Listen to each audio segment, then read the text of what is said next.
ইসলামে কিন্তু বৈরাগ্যবাদ হারাম। বৈরাগ্যবাদ কি? ব্যবসা বন্ধ, কাজ বন্ধ, দুনিয়াবি কাজ বন্ধ, পরিবার দরকার নাই, বিয়ে শাদী দরকার নাই, কোনো কিছু দরকার নেই। হাতে থাকবে একটা তসবিহ আর মাথায় থাকবে পাগড়ি, মসজিদের মধ্যে খালি 24 ঘন্টা ইবাদত। এটা ইসলামে হারাম। কারণ আপনি পেটে যদি কিছু না দিতে পারেন আপনার শরীর ঠিক থাকবে না, আর শরীর ঠিক না থাকলে আপনি ইবাদত করবেন কেন? ইসলাম এইরকম ইবাদত করতে বলে না। এজন্য দুনিয়ার কাজটাও ঠিক রাখতে হবে, ইবাদতও ঠিক রাখতে হবে। তবে বছরে মাত্র 10টা রাত এবং দিন বৈরাগ্যবাদের মতো ইবাদত করতে হবে। এজন্যই রাসূল সাল্লাল্লাহু আলাইহি ওয়াসাল্লাম সারা বছরে ইতিকাফে বসতেন না। ওই সময় দুনিয়াবি কাজও করতেন, দিনের কাজও করতেন, আর বছরে মাত্র 10টা রাত এবং দিন আল্লাহর জন্য অক্ষ করতেন। একটাই টার্গেট, আমাকে 1000 মাসের ইবাদতের নেকি পেতে হবে। তাই সুনিশ্চিত করে বলতে পারি, কোনো ব্যক্তি যদি ইতিকাফে বসে তাহলে 100% শিওর তিনি লাইলাতুল কদরের নেকি পাবেন। আর যদি আপনি ইতিকাফে না বসেন, আপনার জন্য আমি গ্যারান্টি দিতে পারি না। হ্যাঁ, এতটুকু বলতে পারি, দিনের বেলায় যদি কাজও করেন, রাত্রিবেলা ইবাদত করেন, তাহলে লাইলাতুল কদর পাবেন। এজন্য আপনারা যারা এই বছরে কর্মব্যস্ততা যাদের কম আছে, অন্যান্য ব্যস্ততা যাদের কম আছে, পারিবারিক কাজগুলো গুটাইয়ে নিয়ে তারপরে ইতিকাফে বসার নিয়ত করে যান। 10টা রাত এবং 10টা দিন আল্লাহর জন্য অক্ষ করেন। রাসূল সাল্লাল্লাহু আলাইহি ওয়াসাল্লামের সুন্নাত শোনেন। সহিহ বুখারী হাদিস, আয়েশা রাদিয়াল্লাহু তাআলা আনহা বলেন, রাসূল সাল্লাল্লাহু আলাইহি ওয়াসাল্লামের অভ্যাসটি, কানান নবিয়্যু সাল্লাল্লাহু আলাইহি ওয়াসাল্লাম ইয়াতাকিফু ফিল আশরিল আওয়াখির মির রমাদান। রাসূলুল্লাহ সাল্লাল্লাহু আলাইহি ওয়াসাল্লাম রমজানের শেষ 10টা রাতে ইতিকাফ করতেন। পরের শব্দটা খুবই গুরুত্বপূর্ণ, হাত্তা তাওয়াফাহুল্লাহ, আরে মৃত্যুর আগের বছরে তিনি এটা করেছেন। তার মানে রমজানের শেষ 10টা রাতে ইতিকাফ করা রাসূল সাল্লাল্লাহু আলাইহি ওয়াসাল্লামের আজীবন পালনীয় সুন্নাত। টুপি মাথায় দেওয়া সুন্নাত, জুব্বা পরা সুন্নাত, পাগড়ি পরা সুন্নাত, মেসওয়াক দান ওই সুন্নাত, এগুলোর খুব গুরুত্ব আছে। কিন্তু রাসূল সাল্লাল্লাহু আলাইহি ওয়াসাল্লাম যে প্রত্যেক বছরে রমজানের শেষ 10টা রাতে ইতিকাফ করেছেন, এই সুন্নাতটা ধরে রাখে কয়জন? এবার এই কথাটা আমার দিকে ঘুরাই। আমি আজীবন মানুষদেরকে 2003 সাল থেকে আমি মসজিদে ইমামতি করছি আর খুতবা দিয়ে আসতেছি। তো দীর্ঘদিন হলো মানুষদেরকে বলতাম আপনারা ইতিকাফ করেন, অনেকে বসতো, কিন্তু ভাই আমি নিজে বসতাম না। ওয়াজগুলো কি শুধু মুসল্লিদের জন্য, ইমামের জন্য না? আপনি হাদিসটার দিকে তাকান। আয়েশা কি বলছেন? রাসূল সাল্লাল্লাহু আলাইহি ওয়াসাল্লাম ইতিকাফ করতেন। এবার রাসূল সাল্লাল্লাহু আলাইহি ওয়াসাল্লাম মসজিদের ইমাম ছিলেন না মুক্তাদি ছিলেন? তার মানে তিনি মানুষদেরকে রাখতে বলতেন আর নিজেও করতেন। আমাদের দেশের অবস্থা কি? আমাদের দেশের আলেমরা মসজিদের মধ্যে থাকে, মসজিদের মধ্যে রুম, হাতে নিজে ইতিকাফে বসে না, লোকদেরকে বসায়। না বসলে সবাই রেখে, এ ভাই সভাপতি সাহেব, আপনার মসজিদে যদি কোনো লোক ইতিকাফে না বসে তাহলে কিন্তু সবার গুনাহ হবে। তো কী করতে হবে হুজুর? যাই করেন, একজনের দৈর্ঘ্য করে হলো বসাই দেবো।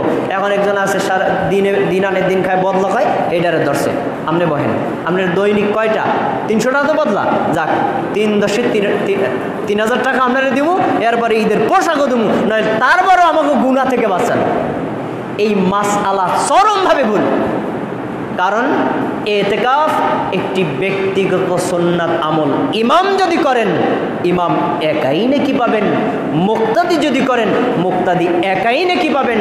কেউ যদি না করেন, কেউ নেকি পাবেন না, গুনাহও কারো হবে না। এটা সুন্নাত আমল। তাই ভাড়া করে লোক এনে ইতিকাফে বসার দরকার নাই। আপনার যদি লাইলাতুল কদর দরকার হয় তাহলে আপনি নিজেই বসে যান, কোনো লোকে দিয়ে বসানোর কোনো দরকার নেই। তাই ইতিকাফ সুন্নাতে মুআক্কাদায়ে কিফায়া, এ কথাটা ভুল। বরং ইতিকাফ হলো একটি সুন্নাতে মুআক্কাদা, গুরুত্বপূর্ণ একটি সুন্নাত। আমাদের এই সুন্নাতটাকে পুনরুজ্জীবিত করা উচিত।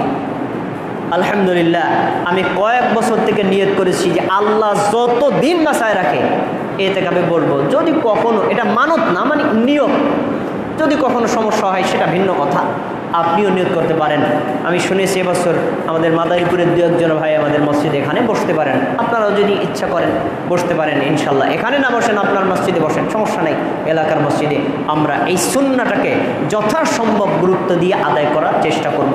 এটা কারণ কি জানেন? আমি গত জুমায় কথাটা বলেছিলাম, অনুধাবনের জন্য একটা কথাই যথেষ্ট। প্রায় 2 লক্ষেরও প্লাস মানুষ পৃথিবী থেকে মারা গেল। এই 2 লক্ষ মানুষ গত রমজানে কিন্তু ঠিকই বেঁচে ছিল, কিছু মুসলিম কিছু অমুসলিম। মুসলিমদেরকে যদি আপনি ধরেন 5,000ও, এই 5,000 এই বছর রমজানে পায় নাই। এই বছরে যারা রমজান মাস পেল না, আমরা যারা জীবিত আছি ভাই, করোনা ভাইরাস বাদ দেন, অন্য কারণেও তো আমরা আগামী বছর রমজান পাবো, তার কোনো গ্যারান্টি আছে? কারণ নাই। তাই আমরা যথাসম্ভব চেষ্টা করব এতেকাফে বসার জন্য। এতেকাফ এটি গুরুত্বপূর্ণ ইবাদত আমল। আমরা এই এতেকাফে রাসূল সাল্লাল্লাহু আলাইহি ওয়াসাল্লামের সুন্নাহ মোতাবেক বসে অথবা লাইলাতুল কদর তালাশ করার চেষ্টা করব। আল্লাহ আমাদের তৌফিক দান করুন। এতেকাফের কিছু বিষয় আছে। এতেকাফ মানি যেহেতু মসজিদের মধ্যে থাকা, আপনি মসজিদের বাইরে অপ্রয়োজনীয় কোনো কাজ করতে পারবেন না। প্রয়োজন হলে মসজিদে থেকে বের হতে পারেন, পায়খানা পেশাব এই কারণে বের হবেন। বিনা কারণে মসজিদ থেকে বের হলে এতেকাফ ভেঙে যাবে। আর মসজিদে যখন থাকবেন তখন শুধু ইবাদত, হতে পারে কোরআন পড়া, হতে পারে হাদিস পড়া, হতে পারে কোরআনের অর্থ পড়া, হতে পারে হাদিসের অর্থ পড়া, অথবা কাউকে দ্বীনি তালিম দেওয়া, অথবা নিজে তালিম নেওয়া, এই সালাত আদায় করা, এগুলোই হলো ইবাদত। তারপর জিকির আজকার করা। তবে আপনারা জেনে রাখুন, আমাদের সমাজে এই মানুষগুলো ভুল তরিকায় চলে। তারা রমজান মাসে তারাবির নামাজ বানাইছে 20 রাকাত।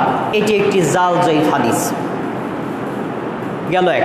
তারপরে তারা লাইলাতুল কদরের জন্য আলাদা নামাজ বানাইছে, অথচ লাইলাতুল কদরের আলাদা কোনো নামাজ নেই।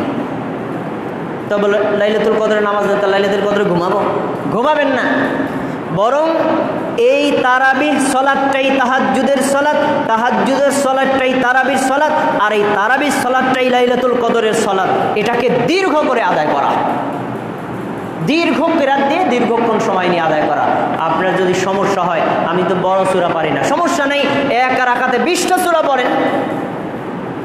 আপনি সূরা ফিল থেকে সূরা নাস পর্যন্ত 10টা সূরা, তো আপনি 3 বার পড়েন, 30টা সূরা হয়ে গেল, তাতে বড় রাকাত হয়ে যাবে, সমস্যা নাই। একটা রাকাতে একাধিক সূরা পড়তে পারেন। এরপরে যান রুকুতে। আমার বইটাতে অনেকগুলো তাসবিহ আছে, আপনি অতগুলো মুখস্থ না করেন, 2টা পড়েন, 2টাই বারবার পড়েন। ওটা কতবার এটা হিসাব করার দরকার নেই, যতবার ইচ্ছা ততবার এভাবে পড়বেন। আপনারা জানেন কিছু শর্ত দিয়ে আপনাদের মসজিদে আসার অনুমতি দেওয়া হয়েছে। যে শর্ত দেওয়া হয়েছে ওর জন্য মসজিদে না আসাই ভালো। আপনি বাড়িতে বসে ইবাদত করেন। ও ভাই, লাইলাতুল কদরের ইবাদত ঘরে বললে হবে না? তারাবির সালাত ঘরে বললে হবে না? এখন যে বর্তমান পরিস্থিতি, আপনি যদি জামাতে না আসে ফরজ নামাজও ঘরে পড়েন, ইনশাআল্লাহ আপনার ওজরটা আল্লাহ গ্রহণ করবেন সমস্যার কারণে। আর সাধারণভাবে নফল ইবাদত ঘরে করা উত্তম। অতএব আপনি ঘরে থাকেন, বাড়িতে থাকেন, অফিসে থাকেন, দোকানে থাকেন, যেখানেই থাকেন, অনুরোধ করে বলবো আগত শেষ 10টা রমজানকে আল্লাহর পক্ষ থেকে আপনি গনিমত মনে করে ইবাদত করার চেষ্টা করেন। আল্লাহ সুবহানাহু ওয়া তাআলা যাকাত এবং ইতিকাফকে আমাদের সকলকে গুরুত্বের সাথে আদায় করার তৌফিক দান করুন। আমিন।